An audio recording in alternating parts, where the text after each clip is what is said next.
Hello and welcome to a new YouTube video. My name is Lucas, and today what I'm going to be talking about is a trend that really kind of took over TikTok and Instagram, maybe to a lesser extent, but definitely TikTok last summer. And that trend is, as you can tell by the title, bloke core. I'm going to talk about it in the present day time, summer 2023, kind of how it's evolved.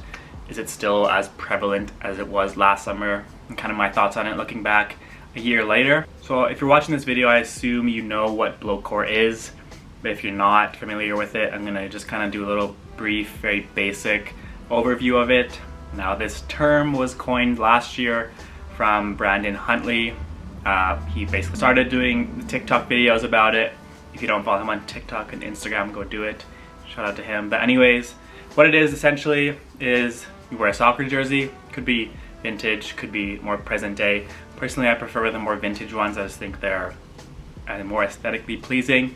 And then you wear some light wash jeans or maybe jorts, and then on feet typically it's going to be Sambas or Gazelles, something like that. So that is a very basic, brief overview of a bloke core outfit. Personally, the name doesn't really, I don't really like the name, it's like whatever, but that's essentially what it is. So basically what made me want to make this video, I saw an Instagram post which kind of interested me. I'll put the post up on screen here, then I'm going to read the caption. It says, "The football jersey is making fashion fun again. Usually people hide their loudest outfits for festivals, but to see the shift of a brightly designed football jersey making its way into everyday wear is a wonderful sight," which I 100% agree on. Not to mention the design possibilities are almost endless as long as it fits within a jersey silhouette, and with the introduction of designer football jerseys, it has successfully bridged the gap between avid football fans and avid dressers alike. I thought it was very interesting because like I said, I 100% agree. I think in fashion you can definitely find some boring, more basic things, and a football jersey is the complete opposite of that. For the most part, you can definitely find some boring, basic football jerseys, but at the same time, you can find some incredibly well-designed ones, especially if you're looking back in like the 90s, early 2000s, just an incredible era for football shirts. On the part where it talks about people normally wear them in festivals, I definitely think that is true in Europe, maybe not so much in North America. Now, I can't really talk about it too much because I've only been to 2 festivals. I've been to Coachella and Osheaga, and I definitely did see a few football jerseys, more so like it was like Chelsea, Real Madrid, Manchester United, Liverpool, the more worldwide popular clubs. I don't really see any vintage ones, which I've seen a lot of pictures of Instagram from festivals in the UK or Belgium, France, etc. And to see it worn more in like an everyday fashion sense, I love to see it. Personally, I wear my jerseys quite often throughout the week, especially in the summertime. Not only do they look good, but the materials are generally lightweight, breathable, so it's perfect for the summer. I'll generally wear my Arsenal ones when they're playing, of course, and then throughout the week I'll just throw on a random vintage one if it matches the vibe that I'm going for or the outfit that I'm going for. So that was the post that kind of made me want to talk about bloke core in 2023.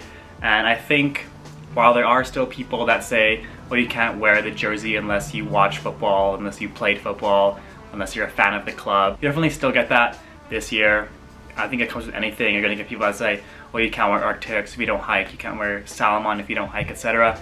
Personally, for me, I don't care. If you like the Arc'teryx jacket, buy it. If you like the football jersey, if it looks cool, if it matches your vibe, if it matches your outfit, if it goes well, buy it, wear it. I'm a big perpetrator of buy what you like. Obviously, people are going to have their stipulations. For example, I wouldn't really wear another Premier League shirt besides Arsenal just because I'm an Arsenal fan. So I'm not going to wear a Chelsea shirt, for example, obviously. I know that's definitely a big taboo, but if I find that's vintage, Bayern Munich, AC Milan, etc., I'm definitely going to be keen to wear those ones. And the same for national teams. Like some countries I wouldn't really get, but some countries just have incredible jerseys, such as Brazil, France, Netherlands. So I'm all good with that stuff. And of course, with the football shirt becoming very popular, we're going to start to see a lot of brands make them. Now, whether this is small indie brands and it ranges to high fashion houses such as we've seen Balenciaga for the past couple of years, I want to say, have made the football jerseys. Martine Rose makes some really nice football shirts that I love them. I'm just not going to spend $500 on a football shirt, even though it is from a high-end fashion house. I'm sure the quality and the materials are great, but then at the same time, we're going to see some lazy ones, in my opinion. People are just going to make what's trending, try and get a following, try and make a quick buck, which I'm not really here for. Definitely seen some lazy, uninspired designs. I'm not really gonna call anybody out, but definitely seen it. So like I said, the high fashion houses, high-end fashion, and football kind of intertwining together. I think it's very cool. Most recently, we've seen Martine Rose and the US women's national team. Funny enough, it wasn't the English team, it was the US women's team, but she made the Nike suits for them to wear to the World Cup. So Martine Rose, like I said, definitely been in the world football scene for quite a while. She is from the UK, so it makes sense. Sticking to the Women's World Cup, we also had Wales Bonner, who worked with Adidas to create the Jamaica kits and their pre-match stuff, I guess. And then also, I just found this out today actually when I was doing some research for this, but Prada is going to outfit did outfit the Chinese women's national team off the pitch, and I think they're also doing the Chinese, I don't know if it's just football team, but for the Asian Games, I think, and then for the 2024 Summer Olympics as well, Prada's working with the Chinese national team, which is kind of crazy because Prada, obviously, world-renowned fashion house. And of course, this past spring, I think, or 2023 spring, they did the Prada Linea Rosa Adidas football boots, which were incredible, by the way. Sticking along the football boot side of things, also Stone Island and New Balance have done a few boots. I know Sacco wore them in the Euros final, I think, 2022, I guess. 2021, I guess, the Euros final when England lost. I think Sacco wore the Stone Island New Balance boots, which was very cool to see. So I'm definitely here for fashion and football world coming together. Obviously, you have some very well-dressed footballers, Koundé, Bellerin, just to name a few, and then the high-end fashion world coming into the football world again, like the Louis Vuitton jersey. I think that's from fall winter 23 or spring summer 24. Not too sure, but it's beautiful. We've seen Stussy make football shirts. We've seen Supreme, I think, almost every season now. Does an Umbro collab with either some track bottoms, track jacket, jerseys. Palace, of course, makes some of the best streetwear-inspired football shirts, in my opinion. And now we're seeing tons of other brands. Osh made some jerseys this past summer, and they were incredible.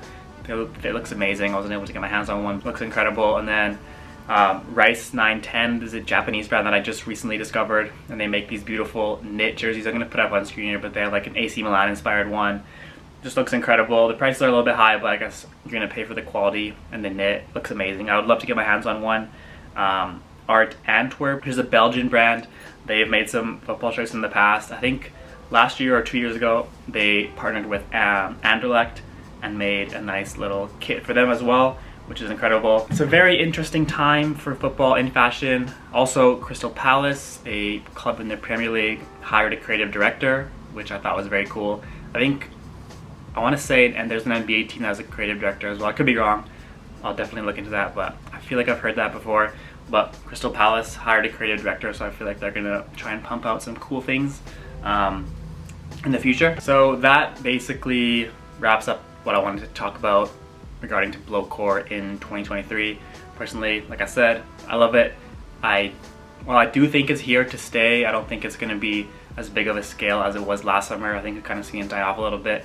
But I think as more brands come into the football shirt scene and you see it intertwined with actual football, World Cup, Premier League, Champions League, whatever it may be, I think it will definitely gain more popularity. And I think just people kind of watching the game more, even Messi just going to the MLS, is going to grow the popularity, of course. And I think it will lead to more fashion, football, shirt things, whatever the case may be. But yeah, that's pretty much all I wanted to say for that topic. Hope you guys enjoyed the video, and I'll see you next time.